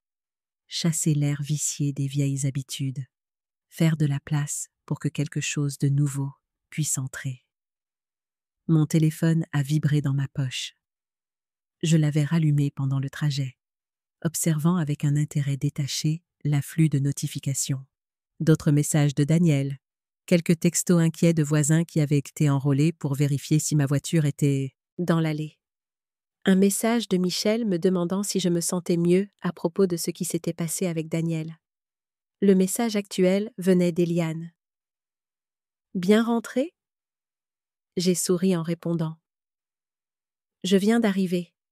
La maison est encore debout. »« Bien. N'oublie pas ce dont on a parlé, de nouvelles lignes tracées à l'encre indélébile. » C'était notre conversation lors de ma dernière soirée au mât. Comment retourner à ma vie sans retomber dans les vieux schémas? « Pense-y comme si tu traçais de nouvelles limites, » avait dit Eliane. Pas au crayon qui peut être effacé, mais à l'encre indélébile. Même s'ils insistent, les lignes restent.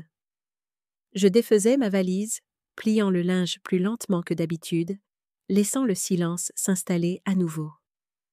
La première lessive était déjà dans la machine, une étape pratique vers la normalité après des jours d'absence. En triant les vêtements de ma valise, j'ai trouvé le mot d'Agnès glissé dans une poche. J'ai souri, le posant sur ma table de chevet, comme un rappel d'une autre femme qui avait appris à redessiner ses propres lignes. On a frappé à la porte, fort, rapide et plein de détermination. Pas poli, pas hésitant. J'ai figé, un pull à moitié plié dans les mains. Je savais déjà qui c'était. Pendant un instant, j'ai envisagé de ne pas répondre. C'était ma maison, mon espace. Je n'avais pas à ouvrir la porte si je n'en avais pas envie. Mais éviter la confrontation ne résoudrait rien.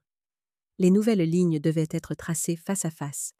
J'ai posé le pull soigneusement et je suis allée à la porte. 3 silhouettes se tenaient sur mon porche. Daniel devant, la mâchoire serrée et la posture rigide. Derrière lui, Laura, les bras croisés de manière défensive. Et à côté d'elle, Sophie, sa sœur, dont l'expression était pincée, comme si elle retenait des mots qu'elle avait déjà répétés. Je n'ai rien dit. Je me suis juste écartée et je les ai laissés entrer. Ils n'ont pas demandé la permission, n'ont pas attendu d'être invités. Ils sont simplement entrés, comme si ma maison était une extension de leur territoire. « Tu nous as mis dans l'embarras », a dit Laura en premier.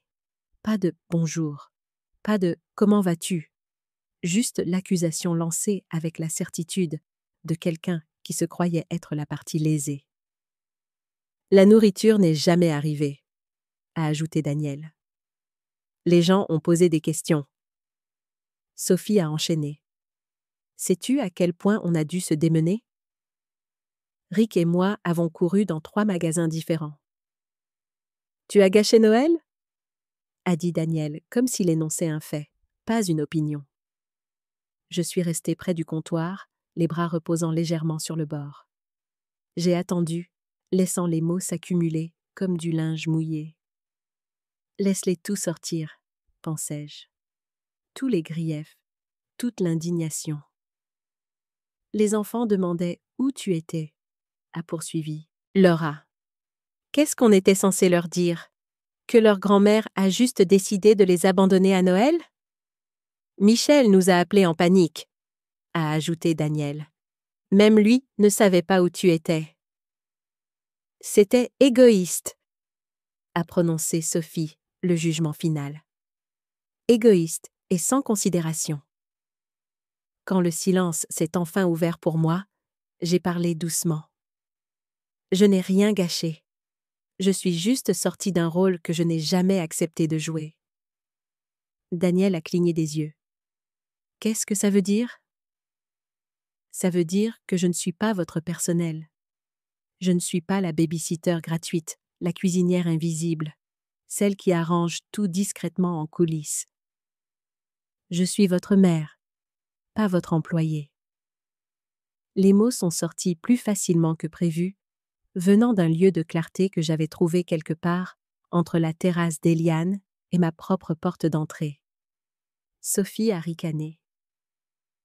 Alors, tu punis tout le monde parce que tu étais fatiguée. Non, ai-je dit en la regardant droit dans les yeux. J'ai choisi de ne pas être utilisée. Ce n'est pas une punition, c'est de la protection. Les yeux de Laura se sont légèrement agrandis. Utilisée? On ne t'utilise pas. On t'inclut dans tout. Vous incluez ma fonction, ai-je corrigé gentiment. Vous incluez ce que je peux faire pour vous. Cuisiner, nettoyer, garder les enfants. Quand est-ce que vous m'avez demandé pour la dernière fois des nouvelles de ma vie, de mes centres d'intérêt? Quand est-ce que vous m'avez invité, juste pour profiter de ma compagnie, pas pour aider avec quelque chose? Daniel a bougé, mal à l'aise. Maman, ce n'est pas juste. On est occupé avec les enfants, avec le travail. Tu sais ce que c'est? Je sais ce que c'est. J'ai élevé 2 garçons tout en étant institutrice à plein temps et en m'occupant de ton père quand il était malade. J'étais occupée, aussi. Mais je n'ai jamais traité les gens qui m'aidaient comme s'ils étaient invisibles. C'est ridicule, a dit Laura. Mais sa voix avait perdu une partie de sa certitude. Tu déformes tout. Vraiment?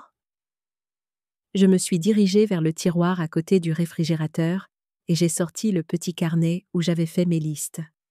J'ai tourné à la page intitulée « Donner et reçu ». L'année dernière, j'ai passé 27 jours à garder vos enfants. Je les ai conduits à des rendez-vous chez le médecin, aidés avec les projets scolaires, préparé des repas quand vous travailliez tard. J'ai acheté de nouveaux vêtements quand Jacques est devenu trop grand pour les siens. J'ai payé les cours de danse d'Emma quand vous avez dit que vous étiez à court ce mois-là. J'ai tourné la page. J'ai organisé la Toussaint, Noël, Pâques et les 3 fêtes d'anniversaire des enfants. J'ai nettoyé avant que tout le monde n'arrive et après que tout le monde ne soit parti. J'ai fait toutes les courses et la cuisine. J'ai renvoyé tout le monde à la maison avec des restes et des boîtes que je n'ai jamais récupérées. Le visage de Laura était devenu légèrement pâle. Daniel fixait le sol. Et en retour, j'ai tourné à la colonne « Reçu ».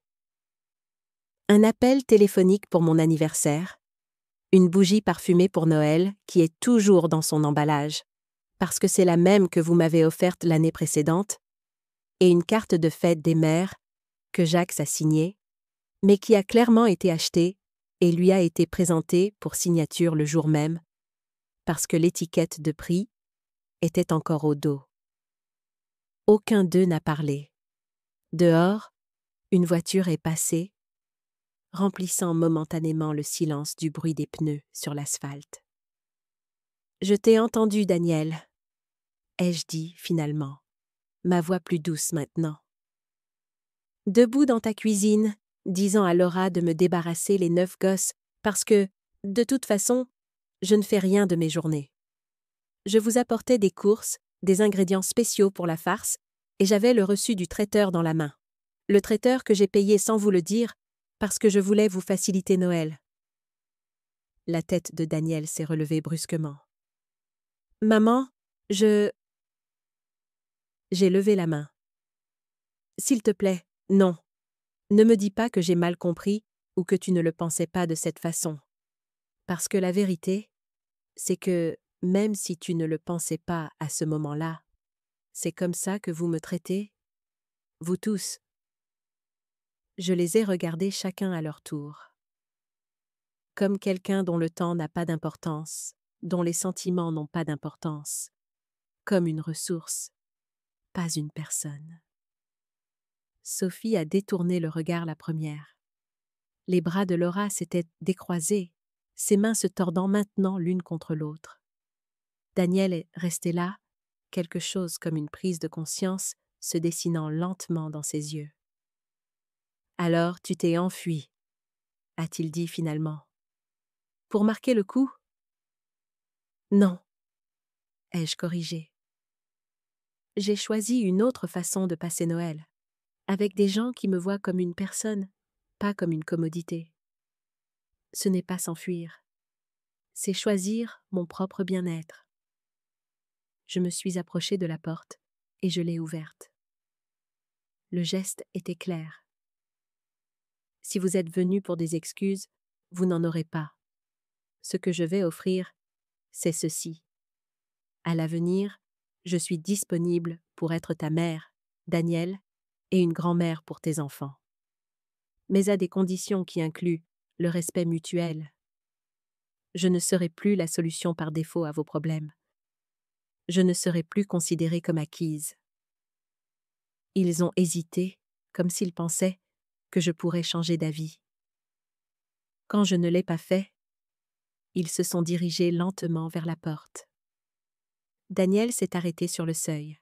« Les enfants t'ont vraiment manqué, » a-t-il dit, une dernière tentative. « Ils m'ont manqué aussi, » ai-je répondu. « Et j'adorerais les voir quand nous aurons réglé ça entre nous. » J'ai fermé la porte derrière eux lentement, sans la claquer, et je l'ai verrouillée d'un clic silencieux. Puis, je me suis tournée vers la fenêtre et j'ai laissé le calme revenir. La confrontation avait été nécessaire, mais elle m'avait laissé vider.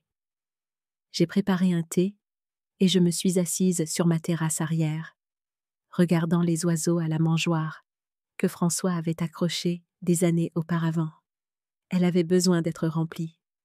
Une autre tâche pour ma nouvelle vie. Une tâche choisie librement, pas par obligation. Mon téléphone a vibré avec un texto d'Eliane. « Comment ça s'est passé ?» J'ai répondu. « Ligne tracée, encre indélébile. » Sa réponse est arrivée rapidement. « Fière de toi. Tiens bon. » Et pour la première fois depuis longtemps, c'est exactement ce que j'avais l'intention de faire. Cela fait 2 mois. Les vacances sont passées sans fanfare, et janvier s'est écoulé comme une respiration silencieuse. Je n'ai pas envoyé de carte de vœux. Personne ne m'en a envoyé. Février a apporté des décorations de la Saint-Valentin dans les vitrines des magasins et une légère couche de neige qui a fondu avant midi. La plupart des samedis maintenant, je marche jusqu'à la bibliothèque municipale. Il y a un coin lecture près de la fenêtre sud-ouest qui reçoit la meilleure lumière l'après-midi. J'apporte un thermos de café et le livre que j'ai choisi sur l'étagère des nouveautés. Parfois, je les finis. Parfois, je reste simplement assise, laissant le calme m'envelopper comme un châle doux que personne d'autre ne tire. Le jeudi, je fais du bénévolat pendant quelques heures au dispensaire du quartier.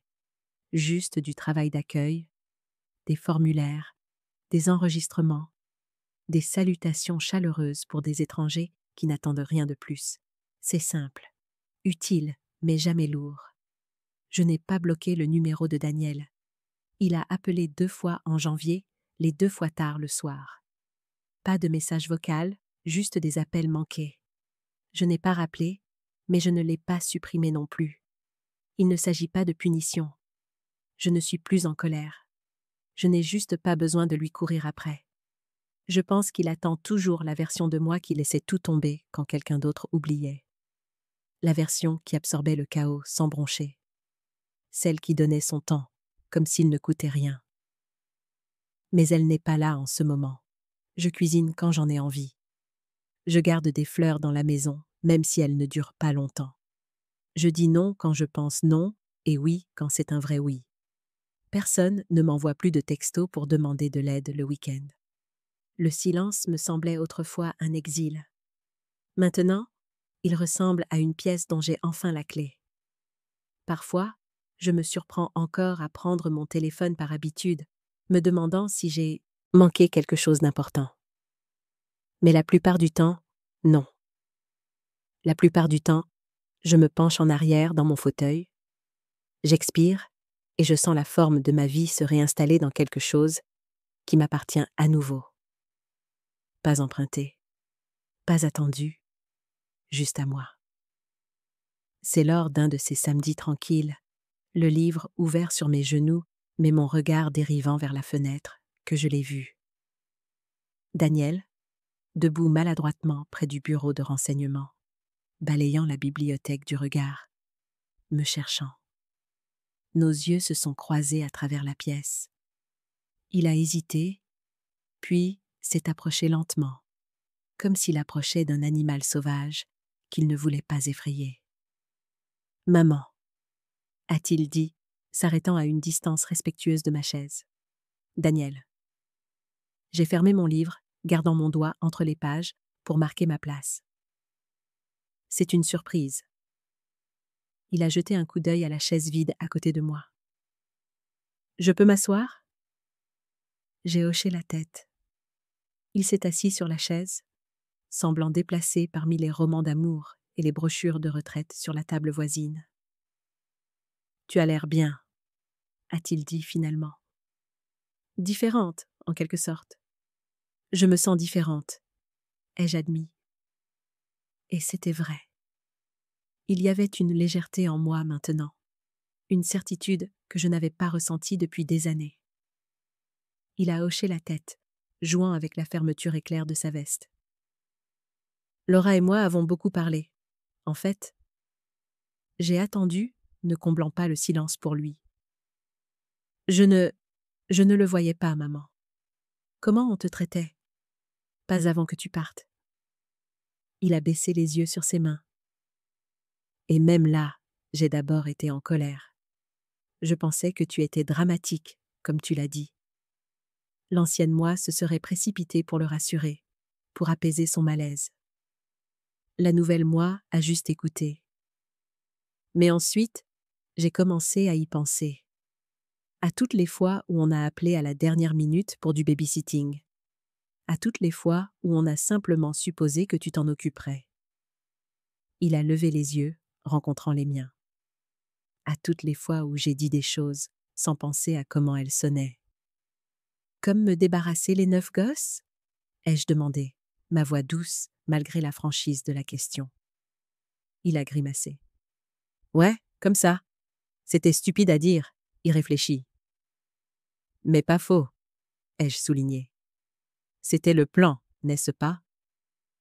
Il a eu la grâce d'avoir l'air honteux. Oui, c'était ça.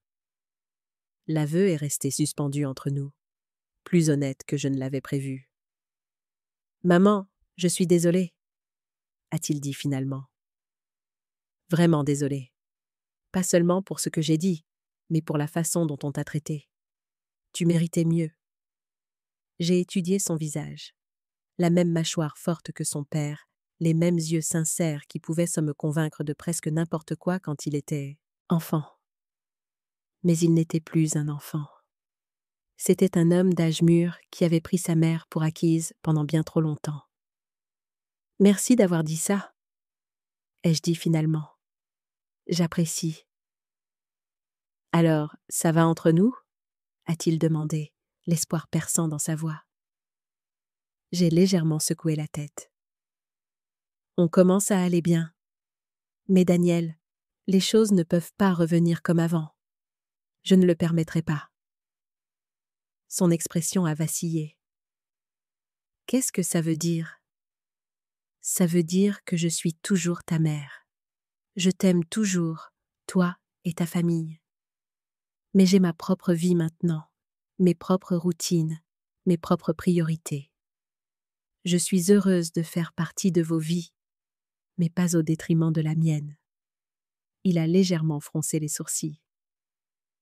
Alors, tu n'aideras plus avec les enfants? Je n'ai pas dit ça. Ai-je clarifié? J'ai dit que je ne serais plus considérée comme acquise. Si vous avez besoin d'aide, d'une vraie aide, pas d'un dépotoir pratique, vous pouvez demander avec un préavis et du respect. Et je l'envisagerai comme je le ferais pour tout autre engagement. Ça semble formel, a-t-il dit, le froncement de sourcils s'accentuant. Ça ressemble à des limites, ai-je corrigé. Quelque chose que j'aurais dû établir il y a des années. Nous sommes restés assis en silence pendant un moment. Les sons étouffés de la bibliothèque, des pages qui tournent, des claviers qui cliquettent, remplissaient l'espace entre nous. Tu me manques, a-t-il dit finalement, sa voix plus douce. Tu manques aussi aux enfants. Surtout Emma. Elle n'arrête pas de demander quand mamie va revenir. Une pointe de nostalgie m'a transpercée à la mention de ma petite fille. Emma, avec ses yeux sérieux et ses questions sans fin. Elle me manquait aussi, tous me manquaient. Mais je ne pouvais pas laisser cette nostalgie l'emporter sur mon nouveau respect de moi-même. Il me manque aussi, ai-je admis. Et j'adorerais les voir. Mais à de nouvelles conditions, Daniel, pas les anciennes. Il a hoché la tête lentement, considérant. À quoi ressembleraient-elles, ces nouvelles conditions? Pour commencer, des visites planifiées, pas des urgences, pas des sauvetages de dernière minute. De vraies visites où je suis une grand-mère, pas une baby-sitter. J'ai bougé sur ma chaise, me penchant légèrement vers lui. Et quand j'aide, parce que je veux aider, Daniel, j'aime ces enfants, c'est reconnu, pas pris comme mon devoir ou mon but. Ça semble raisonnable, a-t-il dit, bien que je puisse dire qu'il s'adaptait encore à l'idée. C'est raisonnable, ai-je convenu. C'est ce à quoi toute relation adulte devrait ressembler. Respect mutuel, limites claires, appréciation sincère. Il m'a regardé pendant un long moment, comme s'il voyait quelqu'un de nouveau. Peut-être que c'était le cas. Voudrais-tu venir dîner dimanche prochain? A-t-il finalement demandé. Juste pour dîner, rien d'autre. Laura veut te parler aussi. Et les enfants, bien sûr, adoreraient te voir. J'ai considéré l'invitation. Juste dîner? Ne pas arriver tôt pour aider à cuisiner ou rester tard pour nettoyer? Un éclair de gêne a traversé son visage. Juste dîner, en tant qu'invité. J'ai hoché la tête. Alors oui, j'aimerais beaucoup. Le soulagement a adouci ses traits. Bien, c'est bien, maman. Alors que nous nous levions pour partir, il a hésité, puis m'a prise dans ses bras. Pas l'étreinte rapide et superficielle à laquelle je m'étais habituée, mais quelque chose de plus sincère. Quand il s'est reculé, il y avait une incertitude dans ses yeux qui me rappelait le petit garçon qui demandait si je l'aimerais toujours s'il ratait sa dictée. « On va s'en sortir, n'est-ce pas ?» a-t-il demandé. « Oui », ai-je dit avec plus de certitude que je n'en avais ressenti depuis des mois. « On va s'en sortir, mais différemment cette fois. » Alors qu'il s'éloignait, j'ai senti un poids se lever que je n'avais pas réalisé que je portais encore. Tout n'était pas résolu. Il y aurait des faux pas et de vieilles habitudes à briser des deux côtés. Mais c'était un début, un nouveau schéma se formant à partir des fils de l'ancien. Le dîner chez Daniel a été maladroit au début. Laura tournait autour de moi, incertaine, comme si je pouvais disparaître à nouveau si elle disait la mauvaise chose. Les enfants étaient timides au début, puis de plus en plus exubérants en réalisant que mamie était vraiment là, assise sur le canapé au lieu d'être dans la cuisine. Emma, maintenant âgée de 8 ans, est montée sur mes genoux avec un livre qu'elle voulait me montrer. Jacques, à 6 ans, a apporté sa collection de dinosaures en jouets, nommant chacun avec une précision scientifique. La petite Lily, pas encore 2 ans, a trottiné vers moi les bras potelés tendus, une série de syllabes inintelligibles qui auraient pu être mon nom. J'avais oublié à quel point ils m'apportèrent de la joie quand je n'étais pas épuisée d'être leur gardienne par défaut. Je pouvais les voir clairement maintenant, leur personnalité, leur croissance, leur unicité, d'une manière qui avait été brouillée par l'obligation auparavant. Le dîner était plus simple que d'habitude. Des lasagnes que Laura avait faites, une salade, du pain à l'ail. Pas élaboré, mais savoureux. J'ai sincèrement complimenté le repas et Laura a semblé surprise, puis ravie. « Merci », a-t-elle dit. « Ce n'est rien de spécial. »« Ça n'a pas besoin de l'être, » ai-je répondu. « C'est délicieux. » Un petit échange, mais significatif. Dans le passé, les repas élaborés avaient été une sorte de compétition. Qui présenterait le plat le plus impressionnant, qui recevrait le plus de compliments. La simplicité ressemblait à de l'honnêteté. Après le dîner, j'ai commencé à débarrasser la table par habitude, mais Daniel m'a doucement touché le bras. « On s'en occupe, maman. Tu es notre invitée ce soir. » Je me suis rassise, me sentant étrangement visible, alors qu'il s'affairait autour de moi, débarrassant les assiettes et chargeant le lave-vaisselle. C'était un rôle inhabituel, être servi plutôt que de servir, mais pas désagréable. Alors que Laura nettoyait la table, elle a levé les yeux vers moi. « Daniel m'a parlé de votre conversation à la bibliothèque. » J'ai hoché la tête, attendant. « Je veux que tu saches. » Elle a fait une pause, semblant choisir ses mots avec soin. « Que je suis désolée aussi de t'avoir considérée comme acquise, de ne pas avoir vu comment on te traitait. » L'excuse semblait sincère, bien qu'un peu guindée. Je pouvais voir que ce n'était pas facile pour elle d'admettre ses torts. « Merci, » ai-je dit simplement. « Ça compte beaucoup pour moi. » Elle a fini d'essuyer, puis s'est assise en face de moi. « J'ai appelé ma mère la semaine dernière. Nous n'avons jamais été proches, comme tu le sais. Mais ta situation m'a fait voir les choses différemment. » Cela m'a surprise. Laura et sa mère avaient une relation tendue au mieux.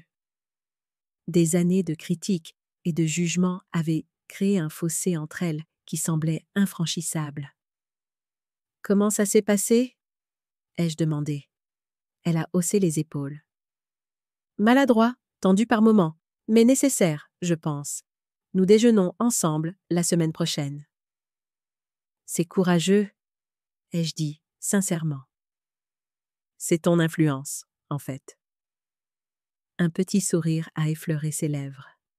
« Tu m'as fait réaliser qu'on n'a pas des chances illimitées avec les gens qui comptent. » Plus tard, alors que je me préparais à partir, Daniel m'a raccompagnée à ma voiture. L'air nocturne était frais. les étoiles visibles au-dessus des lampadaires de la banlieue. C'était agréable, ai-je dit, sortant mes clés de mon sac. Merci de m'avoir invité. Il a hoché la tête, les mains dans les poches. C'était étrange au début de t'avoir ici, mais pas, tu sais, de te voir tout faire. Étrange pour moi aussi, ai-je admis, mais bien, étrange. Il a levé les yeux vers le ciel, puis m'a regardé. Maman, j'ai pensé à quelque chose. Michel a appelé la semaine dernière. Il vient nous voir en avril. Il voulait savoir si on pouvait tous se retrouver. Ce serait adorable, ai-je dit, sincèrement ravie à l'idée de voir mon fils cadet. Ça fait trop longtemps. Il m'a dit quelque chose d'intéressant, a poursuivi Daniel. Il a dit qu'il m'avait prévenu il y a des années que nous profitions de toi et que je l'avais ignoré. J'ai haussé un sourcil, surprise. Il ne m'a jamais dit ça. Il ne l'aurait pas fait, a dit Daniel. Mais il avait raison, et j'ai eu tort de l'ignorer. Il a soupiré, une longue expiration qui semblait porter des années de vérité non reconnue. Je suppose que ce que je veux dire, c'est que ce n'est pas seulement à propos de Noël.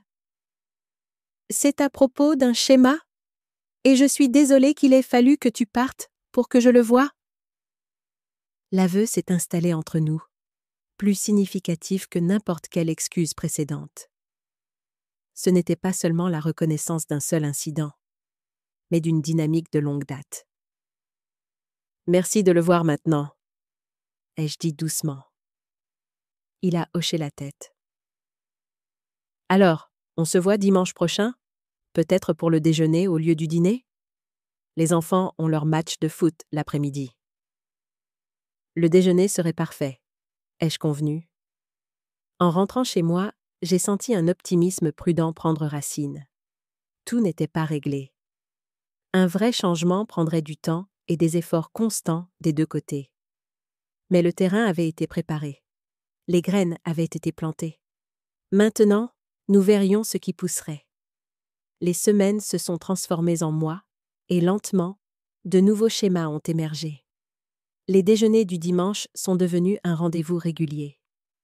Parfois chez Daniel, parfois chez moi, une fois dans un parc lorsque le temps printanier s'est avéré particulièrement beau.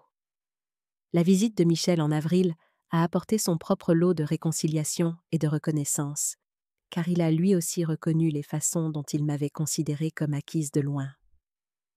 J'ai gardé mes jeudis au dispensaire et mes samedis à la bibliothèque. J'ai rejoint un club de lecture qui se réunissait le mardi soir, me surprenant à apprécier l'aspect social autant que les discussions littéraires.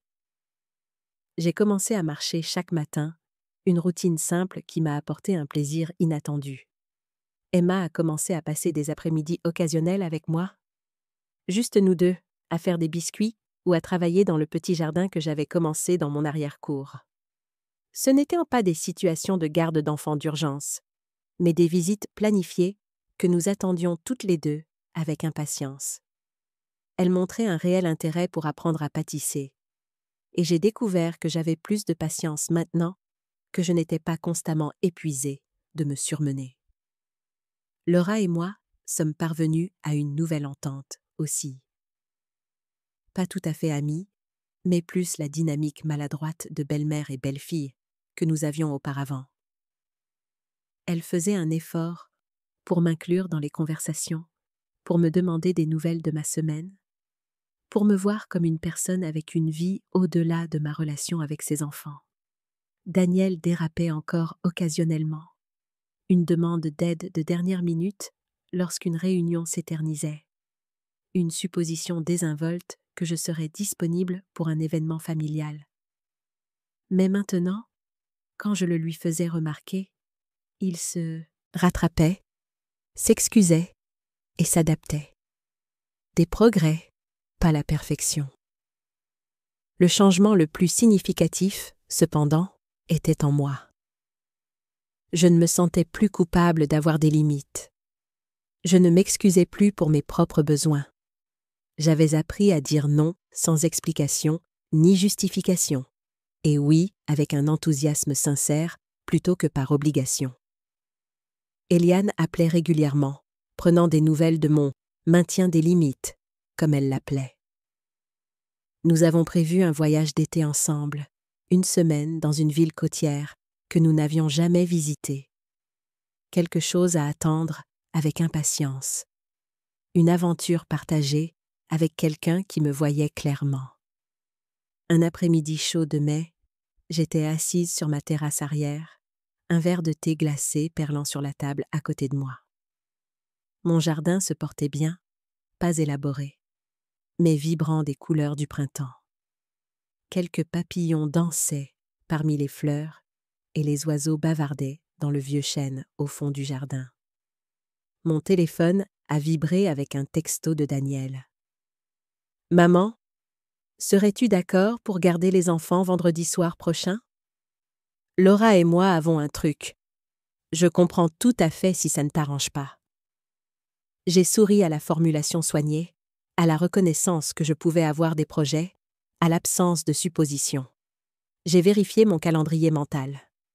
Vendredi était libre et j'appréciais la compagnie de mes petits-enfants quand elle était librement offerte, non exigée. « J'adorerais, » ai-je répondu par texto.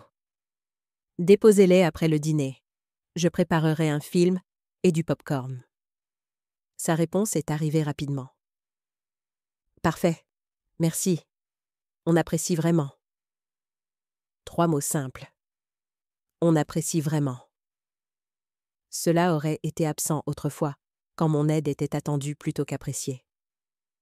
En posant le téléphone, j'ai remarqué un rouge-gorge se posant sur ma mangeoire, d'un rouge vif sur le vert des feuilles de chêne. Cela m'a rappelé quelque chose que François disait. « Fais attention aux rouges-gorges, Hélène. Ils apparaissent quand tu en as besoin, comme des messagers de ceux qui t'aiment. » J'avais toujours considéré cela comme une superstition, mais assise là, dans le calme de l'après-midi, je me suis permis d'imaginer que c'était la façon de François de dire que j'étais sur la bonne voie, qu'il serait fier des limites que j'avais tracées, du respect de moi-même que j'avais retrouvé. « Je suis toujours là, François. » ai-je murmuré au rouge-gorge, au jardin, à moi-même. Toujours Hélène. Enfin, Hélène. Peut-être pour la première fois depuis des années. Le rouge-gorge a penché la tête comme s'il considérait mes mots, puis s'est envolé dans un éclair de rouge. Je suis restée sur la terrasse jusqu'à ce que le soleil commence à se coucher, contente de savoir que j'avais trouvé un nouvel équilibre. Un équilibre qui honorait mon amour pour ma famille sans me sacrifier. Ce n'était pas parfait. Il y aurait des faux pas et des réajustements en cours de route. Les vieilles habitudes ont la vie dure, et les nouveaux schémas mettent du temps à devenir une seconde nature. Mais la direction était claire, le chemin éclairé par ma propre clarté retrouvée. J'étais Hélène Dubois. Mère, grand-mère, amie, bénévole, jardinière, lectrice, et une douzaine d'autres identités que je découvrais encore. Pas une fonction, pas une ressource, mais une personne entière, digne de respect et de reconnaissance. Et cela, enfin, suffisait. Que feriez-vous si vous étiez à ma place? Avez-vous déjà vécu quelque chose de similaire? Commentez ci-dessous. Et si vous avez aimé mon histoire, découvrez 2 autres favoris de la chaîne. Le jour où j'ai repris ma maison, et après 40 ans, j'ai enfin tenu tête à ma sœur. Merci d'avoir regardé.